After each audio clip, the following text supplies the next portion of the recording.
여러분 반갑습니다. 저희 고향은요, 전라북도 완주군 운주면 경천리입니다. 근데 어느 날 고등학교 때인가요? 집에 와봤더니 경천면 경천리로 바뀌었더라고요. 경천면으로 이렇게 분리가 이게 돼서 주소를 쓰는데 운주면으로 썼다, 경천면으로 썼다 이렇게 좀 엇갈렸었던 그런 기억이 있습니다. 그래서 이 운주는 이제 아버님 따라서 우시장에 가끔 와봤었어요. 어릴 때 아버님 따라서 우시장에 이렇게 와봤었고 그랬던 기억이 있습니다. 우리 담임 목사님, 우리 서준우 목사님은 제가 신학교 다닐 적에 저한테 선배님이세요. 나이는 제가 좀 많지만 선배님이신데 학교 생활을 하다가 보니까 어느 날 갑자기 나타났어요. 군대 갔다 온 것 같아요. 그때 아마 저는 그때 한 30대 정도 이제 들어갈 때였고 그랬는데 이게 한 사람이 딱 나타났는데 그 전에 보지 못했던 그런 신학생이 한 명이 보이더라고요. 저 학생은 나중에 정말 귀한 목사님이 되겠다. 그런 생각을 그 당시에 했었어요. 진심으로. 그런데 정말로 나중에 보니까 정말 귀하게 사역을 하고 있더라고요. 운주교에 이렇게 오셔가지고 사역하는 모습을 보니까 정말 아름답습니다. 여러분 좋으시죠? 예, 감사합니다. 오늘 교육부 헌신예배라고 해서요, 제가 특별히 제 강대상에다 올려놓고 쓰는 성경책을 가져왔습니다. 보이시나요? 이 성경책은 이제 저희 어머니가 항상 사용하던 성경책이에요. 어머니가 이제 경천 집에서 늘 사셨는데, 거기 사실 적에 이제 집에 어머니한테 방문을 하면은 마루에 앉으셔가지고 항상 성경을 필사를 하셨어요. 힘이 있을 때는 항상 필사를 하시고, 나중에 이제 힘이 좀 떨어지니까 이제 성경을 늘 읽으시더라고요. 그래서 성경을 3번 필사한 것이 제가 지금 가지고 있고요. 이 성경책이 이제 어머니 하늘나라 가시고 나서 이 성경책이 있어서 이 성경책을 갖다가 제가 가지고 와서 제가 아예 강대상에 올려놓고 설교할 때마다 이 성경책을 보고 있습니다. 제가 강대상에 올려놨던 제 거는 제 서재에다 갖다 놓고 서재에서 공부하는 데 쓰고 이 어머니의 성경책 이렇게 해놓는데, 저는 항상 어머니의 기도 때문에 목사가 되었고, 어머니의 기도 때문에 힘든 시간들마다 어머니 기도 소리가 제 귀에서 이렇게 쟁쟁하게 기억이 났어요. 나를 위해서 엄마가 기도를 해주시니까 나는 괜찮을 거야. 하나님이 지켜주실 거야. 라고 하는 그런 마음이 늘 있었습니다. 어머니의 뒤를 보고 저는 늘 안심을 했었던 것 같아요. 이 교육이라는 것도 그런 것 같아요. 우리가 교육을 갖다가 뭘 자꾸 가르치려고 하는데, 가르치려고 하는 것보다 아이들한테 내 뒷모습을 보여주는 것이 참 아름다운 교육이 아닌가 그런 생각이 들어요. 그러니까 앞에서 가르치고 뒤에서 뒷모습이 이상해지면은 아이들은 안 따라오거든요. 그런데 굳이 가르치지 않아도 뒷모습을 잘 보여주면 아이들은 그 믿음의 신앙을 잘 본받아서 따라오게 되더라. 이제 그것을 좀 말씀을 드리고 싶어서 이 성경책을 제가 가지고 왔습니다. 그리고 이제 오늘 말씀은 이제 교육에 관한 말씀을 따로 드리지 않겠습니다. 왜냐하면 우리 소 목사님이 교육 전문가시니까 여러분들 잘 가르치시리라고 저는 확신을 합니다. 그래서 저희 금산이 참 심각합니다. 왜 심각하냐면은 금산에는 JMS라고 하는 사이비 단체가 있어요. 그러다 보니까 금산의 전 영역을 이 JMS가 장악을 해 들어가고 있고, 그리고 금산뿐만 아니라 우리나라 전체 그리고 세계 구석구석까지 이들이 장악해 들어가고 있어서 이 사람들이, 많은 사람들이 왜 이런 사교 집단에 빠지는지 그것이 너무 안타까운 거예요. 그래서 그런 것들에 대해서 오늘 말씀을 좀 드리려고 요한복음 1장 1절 말씀, 14절 말씀을 준비를 해서 왔습니다. 말씀을 드리도록 하겠습니다. 요즘 세상에서 들려오는 소식들을 이렇게 들어보면은요, 기쁘고 즐거운 소식이 별로 없습니다. 그죠? 기쁘고 즐거운 소식들이 귀를 열고 들으려고 해도 그런 기쁜 소식이 별로 들리지 않아요. 전부 다 불안한 소식들, 고통스러운 소식들, 그런 소식들이 끊임없이 우리 귀에 들려오고 있습니다. 지금 러시아 우크라이나 전쟁은 150일이 지났습니다. 제가 날짜를 기억하는 것은 우크라이나 선교사 동기가 있어요.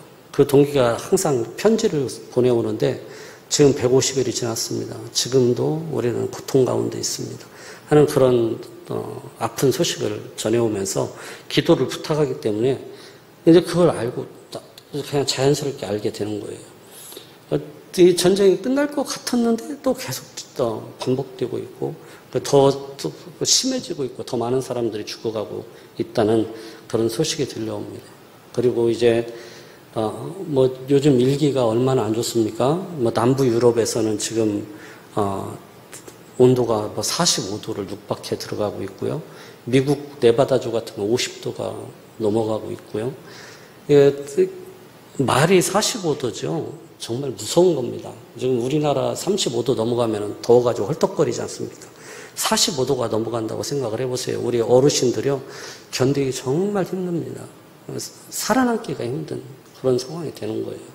근데 우리나라는 그런 기후가 오지 않으리라는 법이 없어요. 정말 그런 안타까운 그런 소식들이 계속 들려오고 있고, 그리고 남극, 북극은 얼음들이 다 녹아내리고 있고요. 얼음이 녹아내렸다 그러니까 그게 어때서 그런 생각을 하는데요. 여러분, 그 어마어마한 얼음, 그 얼음들은요, 하나님께서 노아 홍수 후에 거기에다 저장해 놓으신 거예요. 노아 홍수 후에 거기다 저장해 놨는데 그 얼음들이 지금 녹아서 바다로 흘러드는 겁니다. 바다로 흘러들어요. 날씨는 뜨겁죠. 그러면 증발이 많이 되겠죠. 그러면 비가 많이 오겠죠. 폭우가 내리는 거예요. 여기저기서 폭우가 내려서 집을 쓸어가고 사람의 생명을 쓸어가는 일들이 계속 우리 귀에 들려옵니다. 뿐만 아니라 바닷물이 많아지면은요, 그 바다 밑에 지표를 누르는 힘이 강해진대요. 그것이 강해지면은 이 땅이 이동을 해요. 그럼 이동을 하면은 이제 저쪽 인도네시아, 일본, 저쪽 아프리카 이런 쪽에서 이제 지진이 발생을 하게 되는 겁니다. 지진이 언제 어떻게 일어날지, 화산 폭발이 언제 어떻게 일어날지 우리는 내일 일을 알 수가 없는 지금 그런 아주 무서운 순간순간을 살아가고 있는 것입니다. 네. 자, 예수님께서 이런 마지막 때에 대해서 마태복음 24장에서 말씀을 하셨어요. 네. 마태복음 24장에 보면은 그 마지막 때가 오면은 이런 일이 일어날 것이다라고 말씀하셨는데 예수님이 말씀하신 게 세 가지입니다. 그 마지막 때의 징조, 현상, 그것에 대해서 예수님이 세 가지를 말씀을 하셨는데, 네, 첫 번째는 많은 사람이 내 이름으로 와서, 사람들이요, 자기가 그리스도라고 이야기를 하고 자기가 그리스도라고 하면서 많은 사람들을 유혹할 것이다 그랬어요. 마지막 때가 되는데 사람들이 예수님의 이름으로 그리스도라고 속이면서 많은 사람들을 유혹을 한다고 그렇게 이야기를 하고 있습니다. 그리고 두 번째는 나라와 나라가 서로 싸우고 민족과 민족이 서로 싸우는 전쟁과 기근과 지진 이런 일들이 온 세계에 일어나게 될 것이다. 그렇게 이야기를 하셨고, 그 다음에 세 번째는 이런 말씀하셨어요. 그때 사람들이 너희를 환난에 넘겨주겠다. 그때 사람들이 그 마지막 때가 되면 사람들이 너희들을 환난에 넘겨줄 것이다. 너희를 죽일 것이다. 너희가 내 이름 때문에 모든 민족에게 미움을 받을 것이다. 라고 예수님이 말씀하셨습니다. 예수님의 이 말씀하신 이 세 가지가 지금 우리 가운데 일어나고 있습니까? 일어나고 있지 않습니까? 가만히 생각해 보세요. 지금 우리 가운데 그대로 일어나고 있어요. 첫 번째 봅니다. 내가 그리스도로 하여 많은 사람을 유혹하는 일들이 일어나고 있어요. 여러분, 우리나라가 대표적입니다. 우리나라는 자기가 그리스도라고 하는 사람들이 정말 많습니다. 그죠? 얼마 전에 미국의 아베 전 총리가 저격당해서 죽었어요. 일본에서 저런 일이 있구나 그랬는데 나중에 듣고 보니까 그 청년이 하는 이야기가 자기 어머니가 어떤 종교단체에다가 전 재산을 다 기부를 해버렸대요. 헌금을 다 했대요. 그리고 자기 집이 완전히 거덜나 버렸다는 거예요. 그래서 화가 나서 그 종교단체를 지지하는 아베를 갖다가 자기가 죽였다고 얘기를 한 거예요. 그래서 일본에도 저런 종교단체가 있나 보구나 그랬더니 이번에 들려오는 소식이 그 종교단체가 어디라고요? 아세요? 통일교란 말이에요. 통일교. 우리나라 통일교가 일본에 가서 그 일을 벌리고 있는 거예요.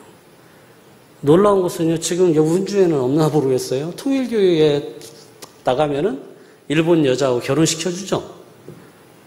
그렇게 하고 결혼해서 온 사람들 혹시 여기 운주에는 없나요? 금산에는 굉장히 많아요. 일본에서 결혼해서 온 사람들이요, 상당히 많습니다.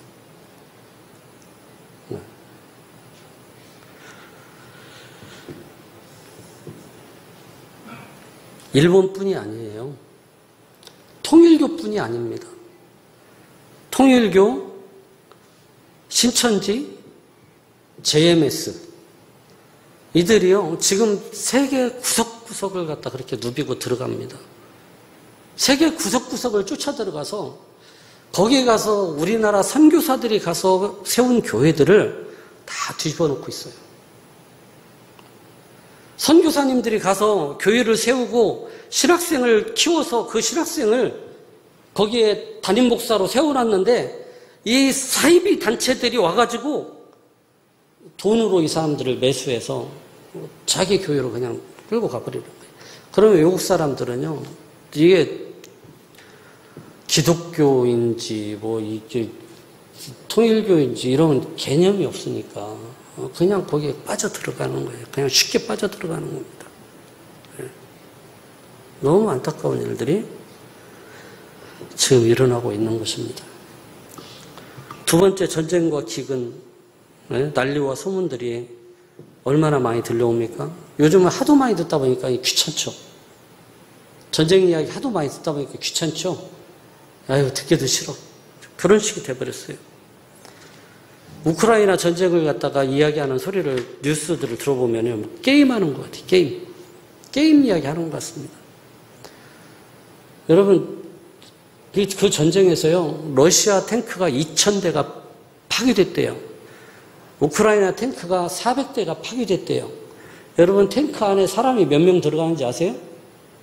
3명이 들어가요. 3명이 들어갑니다. 운전수, 포탄 집어넣어주는 사람, 발사하는 사람. 3사람이 들어가거든요. 그러면 그 탱크 한 대가 폭발되었으면 몇 명이 죽은 거예요? 최소한 3명이 죽은 거예요. 2,000대가 파괴됐으면 6,000명이 그 안에서 죽은 거예요. 여러분, 탱크를 파괴하려면요, 포탄이 탱크를 뚫고 들어가야 됩니다. 포탄이 막 돌아가요. 총알도 돌아가는 거거든요. 포탄이 그 탱크에 닿아가고 막 돌아가면은 거기가 불덩어리처럼 열이 나버려요. 그럼 그 속은요, 그냥 익어버립니다. 그리고 꽝 하고 터지면은요, 그 안에는 시신은 가루도 남지 않아요. 여러분, 그렇게 고통 가운데 우리 젊은 자식들이 이쪽 사람이든 저쪽 사람이든 죽어가고 있어요. 얼마나 무서운 건지 몰라요. 근데 그런 거에 대해서 아무도, 그 누구도 안타깝다는 생각을 안 하는 거예요. 안타깝다는 생각을 안 해요. 얼마나 가슴 아픈 것인지. 만약에 우리 자식이 군대 갔는데 그렇게 당했다고 생각을 해보세요. 우리는 천안함 사건 때 우리 자식이 아니라고 별로 걱정들을 안 했잖아. 그죠? 별로 가슴 아파하지도 않았잖아요. 근데 우리 자식이 그렇게 죽은 거예요. 우리 자식들이. 네? 얼마나 아픈 것인지를 우리는 알아야 됩니다. 세 번째, 사람들이 너희를 환난에 넘겨주고 너희를 죽일 것이라고 말합니다. 너희가 누굽니까? 예수님이 지금 너희라고 부르는 그 너희가 누구일까요? 여러분, 우리 그리스도인들이에요. 우리 예수 믿는 사람들이에요. 그죠? 우리 예수 믿는 사람. 마지막 날이 되면 왜 세상이 예수 믿는 사람들을 핍박할까요? 이상하지 않습니까? 세상의 종말과 예수 믿는 사람이 무슨 상관이 있다고 예수 믿는 사람들을 갖다 그렇게 핍박을 하느냐는 얘기예요. 왜 예수 믿는 사람들을 미워하고 왜 예수 믿는 사람들을 죽이냐는 얘기예요. 왜 죽음에 내어주냐는 얘기예요. 세상 사람들이. 예? 이상한 일이에요. 예수님은 왜 그렇게 말씀하신 걸까? 그런데 그 이상한 일들이 일어나고 있어요. 지금도 일어나고 있습니다. 왜 그러느냐? 여러분, 세상이 발전을 하면은요, 사람들은 일하는 시간이 점점 줄어듭니다. 여기는 농사 짓는 분들은 일을 갖다 많이 하시죠? 일을 많이 하는 것은 사실 굉장히, 복 있는 거예요. 네, 복이 있는 겁니다. 일을 안 하면, 사람이 참 무료해져요. 그죠? 사람이 무료해지면 뭔가를 또 찾아가요. 뭔가를 하려고 찾아요. 일 아닌 다른 것을 갖다 찾는 거예요. 그렇지 않습니까? 일 아닌 뭔가 다른 걸 찾습니다. 여러분, 원래 쉼이라고 하는 것은 세상에서 쉼을 준 적이 있나요? 여러분, 이 세상은 사람에게 쉼을 준 적이 없어요. 이 세상은 끊임없이 사람을 다그쳐서 일하게 했습니다. 그런데 이 사람들에게 쉼을 준 것이 누구예요?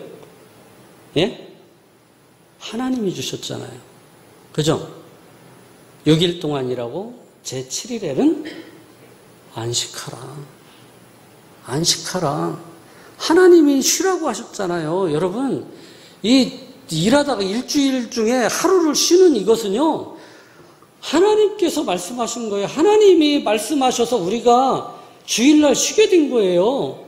안식일날 쉬게 된 거예요. 여러분, 세상에 어떤 머리 좋은 사람이 이렇게 생각해갖고 쉬게 만든 제도가 아닙니다. 하나님이 쉬게 하신 거예요. 하나님이. 우리가 누리고 있는 많은 것들 중에요, 성경에서 그대로 가져와서 이용하는 그런 쉼의 개념이 굉장히 많습니다. 하나님이 주셨거든요. 그러면 그 쉬는 날은 하나님과 함께하라는 얘기예요. 하나님을 예배하고 하나님과 함께하자는 의미에서 하나님이 쉬게 하신 거예요. 그죠? 그러니까 주일날 교회에 와서 하나님을 예배하고 하는 것이 여러분 기뻐요? 안 기뻐요? 기쁘잖아요. 그죠? 우린 기쁘죠?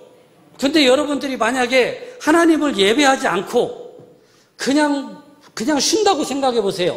집에서 그냥 쉬어요. 일주일에 하루씩 그냥 집에서 쉬어. 요즘 이틀 쉬네요. 쉬면은 여러분 어떨 것 같아요? 즐거워요? 예, 하루 이틀 쉬는 거죠. 여러분, 이게 굉장히 따분한 거예요. 노는 것처럼 따분한 게 없어요. 아무 일도 없이 그냥 무료하게 누워 지내고 하는 것이 사람을 굉장히 힘들게 하고 피곤하게 하는 것입니다. 그러니까 사람들은 그 쉬는 시간에 하나님이 아닌 다른 것을 쫓아가는 겁니다. 여러분, 사람이 하나님이 아닌 다른 것을 갖다 뭘 쫓아갈까요? 여러분, 하나님이 우리 안에 오시면 우리는 기뻐요.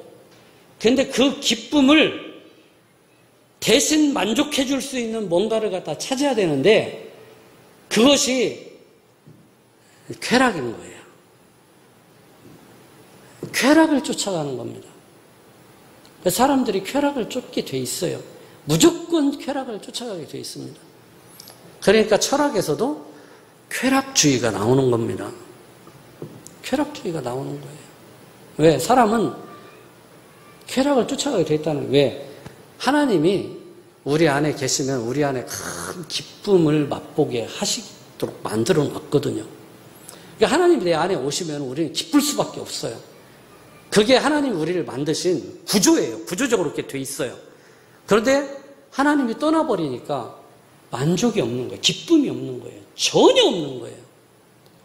그러니까 그것을 갖다가 내가 그 기쁨이 없는 것을 내가 뭔가 채우려고 하다 보니까 우리는 유흥과 쾌락을 자연스럽게 쫓아간다는 얘기예요. 보십시오. 지금 우리나라는 이틀 쉽니다. 그죠? 이제 앞으로는 지금 뉴스를 들어보니까 이틀 반 쉬는 걸 고민을 하고 있더라고요. 금요일 날을 반공일, 반공휴일로 만들어서 금요일 날 오후부터 주일까지 쉬는 걸로 그렇게 이제 법을 만들려고 고민들을 하는 것 같아요. 여러분 이틀을 반 쉬면 어때요? 우리 시골 분들이야 뭐 농사 짓는 사람들이야 이틀 반 쉬나 마나 우리는 주일날만 쉬면 돼. 그러면 끝나는 거잖아요. 그죠? 근데 도시 사람들은 이틀 반을 쉬면은요 너무 좋아요. 너무 좋습니다. 어디 놀러 가기 딱 좋거든요. 그러니까 돈 있는 사람들은 놀러 가기가 너무너무 좋은 거예요. 해외에도 나갈 수 있습니다.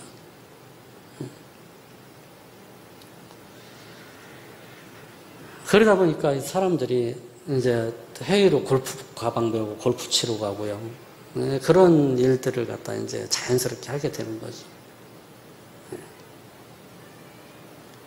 그런데 친구들은 다 놀러 가는데 우리 예수 믿는 사람들은 가요 못 가요? 못 가잖아요. 갔다가 주일날 와야 되는데 그죠? 토요일날 들어와야 될 거 아니에요. 그래 주일날 예배를 갖다 드려야 될 거 아니에요. 그죠? 그러니까 사람들 중에 야, 저 교회 안 다니니까 저 사람들 저기 편안하게 저기 놀러 다니고 좋은데 우리 교회 다니니까 너무 힘들다. 야, 우리 교회 다니지 말고 그냥 친구들하고 같이 놀러 다니지 뭐. 이 좋은 시간. 그러면서 교회를 갖다 점점 사람들이 떠나게 되는 겁니다. 교회를 떠나는 사람들이 굉장히 많아져요. 그래서 이제 돈 많고 시간 많고 그리고 이제 유흥과 쾌락을 쫓아서 살다 보니 이 사람들이 이제 점점 쾌락의 강도가 강해집니다. 쾌락의 강도가 강해져요. 그래서 전에는 남녀가 어떻게 바람을 피웠네 어쩌네 그런 것들이 시끄러웠는데요. 지금은 남녀가 바람 피우는 건 아무것도 아니에요. 지금 이제 동성애가 그냥 난리잖아요. 그죠? 동성애가 뭔지 아시죠? 네, 남자끼리 사랑하고 여자끼리 사랑하고 하는 일들이 굉장히 많이 퍼져 있어요. 굉장히 많이 퍼져 있어요. 근데 그것뿐만이 아니에요. 이제 짐승하고 사랑을 나눈대. 짐승하고. 근데 그런 일들이 성경에 이미 다 나와 있어요. 성경 구약시대에도 동성애도 나와 있고요. 남창도 있어요. 구약성경 읽어보세요. 남창이 있어요. 남창. 네? 남자가 몸을 파는 그런 집이 있었어요. 그리고 수간이라는 말도 나와요. 동물과 관계. 그 시대에 이미 4,000년 전. 그 시대에. 그래서 하나님이 뭐라고 합니까? 그들을 돌로 쳐 죽이라고 그랬어요. 너희 땅에 그들을 두지 말라. 쫓아내라. 그들을 돌로 쳐 죽이라. 그러니까 결국 어떻게 되겠습니까? 사람들이 그런 성경을 안 읽는 거예요. 그런 성경을 못 읽어. 나를 죄라고 하는데. 나를 죄인이라고 하는데 내가 그 성경을 왜 읽어? 그 성경을 덮어버리는 거예요. 그리고 그런 이야기를 하는 교회를, 그리스도인들을 미워하고 핍박하는 거예요. 왜 마지막 때가 되면은 교회가 핍박을 받는지 이제 답이 나온 거죠. 그죠? 교회는 핍박을 받을 수밖에 없는 상황으로 가는 것입니다. 사람들이 그렇게 교회를 떠날 적에 이 사람들을 낚아채는 무리들이 있어요. 교회를 떠날 때 이 사람들을 낚아채는 무리들이 있습니다. 누구냐면 사이비 집단들이에요. 여러분, 사이비와 이단을 갖다 어떻게 구분하십니까? 이단은 뭡니까? 사이비와 이단을 갖다 구분할 적에 간단하게 구분하는 방법이 이거예요. 예수님을 그래도 구주로 고백하면, 우리를 구원하실 분은 오직 예수님밖에 없습니다 라고 하는 것을 고백하는 사람들은 이단이에요. 그 사람들이 이단이라는 것이 아니고, 예수님을 구주로 고백하면서 우리와 성경 해석이 좀 다른 사람들, 그런 사람들이 이단입니다. 그러니까 안식교, 여호와 증인, 이런 사람들은 이단이라고 할 수가 있어요. 그 사람들은 예수님을 믿어요. 그럼 사이비는 뭐냐? 사이비는 예수님의 구원을 부인해요. 구원자는 예수님만이 아니다. 여러분, 우리가 구약 성경을 잘 읽어보면은 하나님께서 시대마다 구원자들을 보내십니다. 홍수 시대 때 누구를 보냈습니까? 노아를 보내셨죠. 그죠? 출애굽 시대는 누구를 보냈어요? 모세를 보냈죠. 왕정 시대 때는 누구를 보냈어요? 다윗 왕을 보냈어요. 이런 식으로 그 시대마다 하나님이 그 시대 백성들을 구원하라고 사람들을 한 명씩 보내온 거예요. 보냈어요. 그 사람들은 누구를 향하고 있느냐면은 예수 그리스도를 향하고 있는 거예요. 하나님께서 장차 세상을 구원할 메시아를 보내줄 건데, 그가 하나님의 아들이 세상에 올 건데, 그 하나님의 아들의 예표로 그 사람들을 한 사람씩 보내준 거예요. 그런데 이 사람들은 뭐라고 하냐면, 봐라, 노아를 보냈고 모세를 보냈고 다윗을 보낸 것처럼 예수도 그 시대 사람들을 구원하고 보낸 것이다. 그런데 예수는 실패했다. 십자가에 못 박혀 죽었지 않느냐. 그게 그들이 말하는 거예요. 그러면서 거기에서 뭐라고 하느냐? 우리 교주 이만희가, 우리 교주 정명석이가 이 시대의 구원자로 보냄받은 사람이다 라고 이야기를 하는 거예요. 그걸 갖다 얼마나 이론적으로 기가 막히게 만들어놨는지요. 그 이론을 갖다가 한번 끌려 들어가서 듣게 되면은 거기서 빠져나오지를 못하는 겁니다. 그래서 수많은 젊은이들이 거기에 빠져들어가요. 허접한 아이들이 아니에요. 검사, 의사, 변호사, 이런 친구들이 거기에 다 빠져들어가 있어요.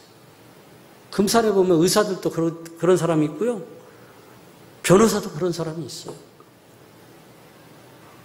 정말 놀랍습니다. 놀라워요. 그들이 우리 영혼들을 도둑질하는 사이비 집단들인 거예요. 그들이 교회에서 나가는 사람들을 갖다가 도둑질하고 있는 거예요. 도둑질하고 있어요. 네? 여러분, 이제 오늘 읽어드린 말씀을 정리하겠습니다. 오늘 요한복음 1장 1절과 14절 말씀을 읽었는데, 여기 이 말씀은 예수님만이 유일하신 구원자이시고 창조주 하나님의 독생자이심을 확실하게 여기서 선포하고 있습니다. 이것을 갖다 절대 잊어버리면 안 됩니다. 절대 잊어버리면 안 돼요. 1절을 갖다 보면 이렇게 말씀하고 있어요. 태초에 말씀이 계시니라. 이 말씀이 하나님과 함께 계셨다. 이 말씀은 곧 하나님이시다. 태초에 말씀이 계셨는데 이 말씀이 누구다? 하나님이라고 했어요. 그죠? 말씀이 계셨는데 말씀이 곧 하나님이다. 말씀이 하나님이라고 했습니다. 그 다음에 14절을 보십시오. 말씀이 육신이 되어 우리 가운데 거하셨다. 이 말씀을 다시 이야기하면 말씀이 하나님이라고 했으니까 하나님이 육신을 입고 우리 가운데 거하셨다는 얘기잖아요. 그죠? 하나님이 육신을 입고 우리 가운데 거하셨다. 우리가 그 영광을 보니 아버지의 독생자의 영광이었다. 아버지의 독생자 누구? 예수 그리스도. 그죠? 이 말씀을 갖다 정리하면은 태초에 말씀이 계셨고 그 말씀은 하나님이셨다. 말씀이 육신이 되어 우리 가운데 오셨는데 그분은 하나님의 독생자였다. 이 말씀은 또 독생자 예수 그리스도는 하나님이셨다라고 하는 말씀이에요. 이것은 하나님이 선포하지 않고 하나님이 성령을 통해서 말씀하지 않고서는 그 누구도 말할 수 없는 거예요. 그 누구도 말할 수 없는 거예요. 독생자 예수 그리스도가 말씀이었고 그리고 하나님이셨다. 예수님이 하나님이시다고는 그런 선언인 거예요. 그런 선언이에요. 사람의 몸을 입으시고 세상에 오신 하나님 예수 그리스도. 예수님이 세상에 오셨을 때 사람들은 예수님을 영접하지 않았어요. 오히려 미워하고 때리고 조롱하고 결국 십자가에 못 박아 버렸습니다. 왜 그랬습니까? 그 이유는 하나예요. 자기들의 죄가 드러나니까 그렇게 된 거예요. 자기들의 죄가 드러나니까 그 예수를 죽이는 것입니다. 네. 여러분, 참 빛이신 예수님이 선포되고 나타나면은요, 그 빛의 어둠 속에서 행하던 죄들이 다 드러나게 되어 있습니다. 어둠 속에서 행하던 죄들이 다 드러나요. 여러분, 죄를 벌건 대낮에 행하는 사람 봤습니까? 벌건 대낮에 죄를 행하는 사람 봤어요? 죄는요, 어두워요. 어둠 속에서 행해요. 항상 그래요. 여러분, 우리가 요즘은 바퀴벌레 같은 거 별로 없는데 예전에 제가 서울에서 아르바이트를 할 적에 이 바퀴벌레가 많은 집이 있었어요. 근데 밤늦게 그 집에 들어가서 불을 갖다 탁 켜면은 바퀴벌레들이 어떻게 해요? 정신없이 막 어디로 숨어 들어가죠. 그러니까 어두울 적에는 거기서 자기들이 마음대로 막 돌아다닌 거예요. 어두우니까 마음대로 돌아다녔는데 불이 딱 켜지니까 정신없이 숨어드는 거예요. 여러분, 그게 죄의 속성이에요. 죄는 어두울 적에는 마음대로 행해요. 마음껏 행합니다. 그런데 거기에 빛이 비치면, 하나님의 빛이 비치면, 예수 그리스도의 빛이 비치면은 이 죄가 정신없이 숨어드는 거예요. 소동하는 겁니다. 소동합니다. 하나님의 말씀이 선포되는 곳에서도 죄는 부끄러워서 숨게 되어 있습니다. 여러분, 우리 성도들은 죄를 짓고 있었으면은 어떻게 합니까? 우리가 죄를 지었어요. 여러분이 죄를 짓고 교회에 올 수 있잖아요. 그죠? 우리도 죄를 지을 수 있어요. 죄를 안 짓는다는 게 아니에요. 죄를 지을 수 있어요. 그런데 죄를 짓고 교회에 왔는데 목사님이 설교를 하는데 회개하라고 말씀하시네요. 그건 죄라고 말씀하시네요. 그럼 어떻게 합니까, 여러분? 아이고, 부끄러워. 도망가요? 도망갑니까? 아니죠. 여러분들은 어떻게 합니까? 회개하죠. 우리는 회개합니다. 왜 회개해요? 우리는 죄보다 우리 주님을 더 사랑하니까 그런 거예요. 죄보다 우리 주님을 더 사랑하기 때문에 우리는 우리에게 그게 죄다라고 하는 하나님의 말씀이 떨어지면은 주님, 잘못했습니다. 저를 용서해 주세요. 회개하는 거예요.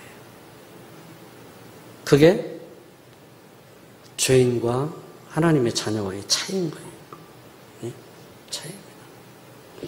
우리는 숨을 필요가 숨지 않아요.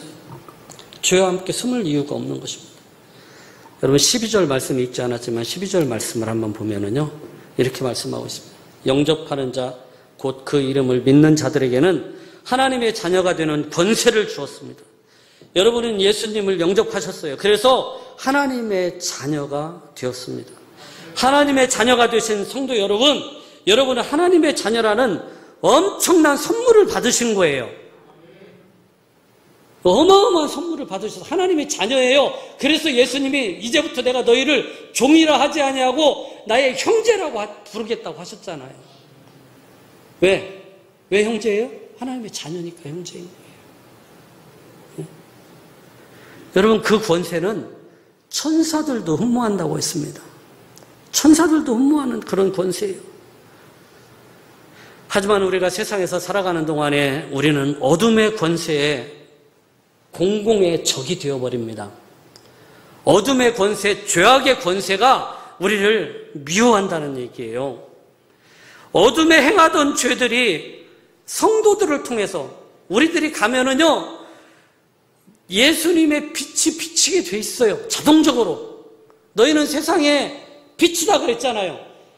주님께서 말씀하셨어요. 너희는 세상의 빛이라고 했지 빛이 되어라고 하지 않았어요. 빛이 되어라, 그 이야기는 아직 빛이 아니라는 얘기거든요.